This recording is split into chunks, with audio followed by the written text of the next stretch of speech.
Embarras, confusion, déroute sont autant de sentiments qui animent en principe bon nombre de personnes face à la coquetterie d'une table à manger. L'on est le plus souvent perdu, presque décontenancé du fait de l'ignorance de l'usage à réserver aux dispositifs mis en place lors des cérémonies et autres réceptions. Cette méconnaissance des choses naît du fait de la négligence et comme le dit l'adage, l'habitude est une seconde nature.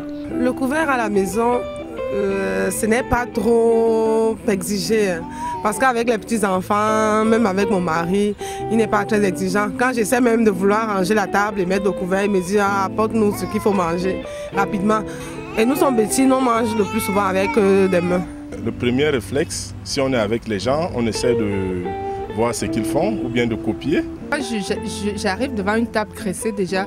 Je vais regarder l'emplacement des assiettes, le couvert.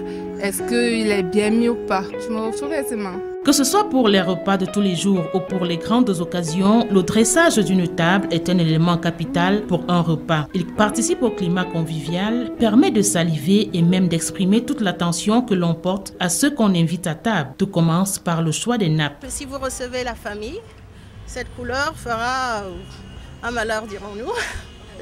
Parce que vous pouvez l'associer avec du blanc, vous pouvez l'associer avec le rouge, vous pouvez l'associer avec le jaune. Mais ce qu'on demande de considérer, c'est d'abord les couleurs de votre maison, donc qui vont vous servir de base. Si vous avez par exemple la Saint-Valentin que vous devez fêter, eh bien la couleur rouge va parfaitement faire l'affaire.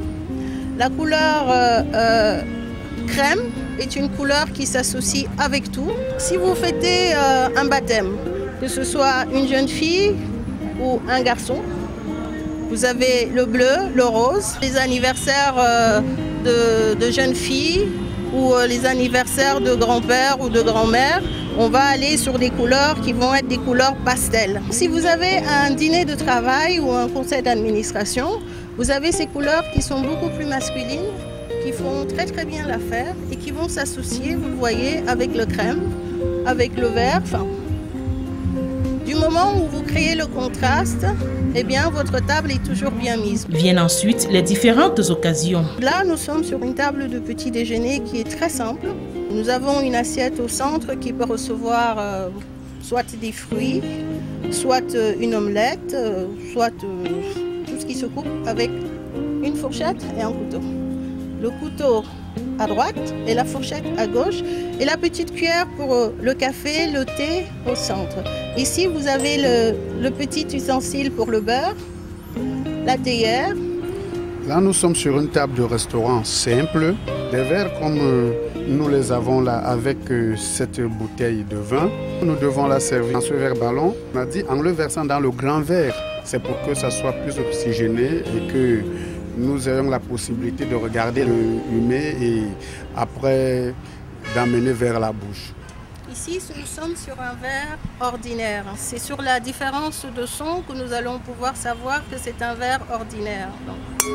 C'est un verre à eau aussi simple parce que nous sommes là sur un verre ballon qui doit, où c'est le vin qui doit être bu là directement. Celui-ci, le plus petit devient le verre à eau. Dans cette configuration, c'est celui-ci qui deviendra le verre à eau et celui-là le verre à vin. Nous sommes sur une table romantique. Cette assiette qui est en dessous est une assiette de présentation. Celle qui est là est une assiette qui va vers à la résistance et celle-ci c'est une assiette d'entrée. Chaque fois que nous apportons l'entrée, on dépose. Là, c'est la première étape qui se sert comme ceci. Donc, on l'enlève, on met là. La deuxième étape, c'est celle-ci. Ça, c'est le couteau à poisson. On peut avoir une sole, une carpe, je ne sais pas. Donc, c'est avec ce couteau et cette fourchette-ci. Alors, on le met à côté. Mais on peut toujours l'utiliser dans le cas où nous avons de la viande.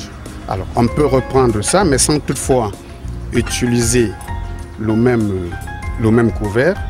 On utilise ce dernier. Au final, nous pouvons avoir soit de la glace qui peut être servie avec la petite cuillère. On pose dans l'assiette de présentation.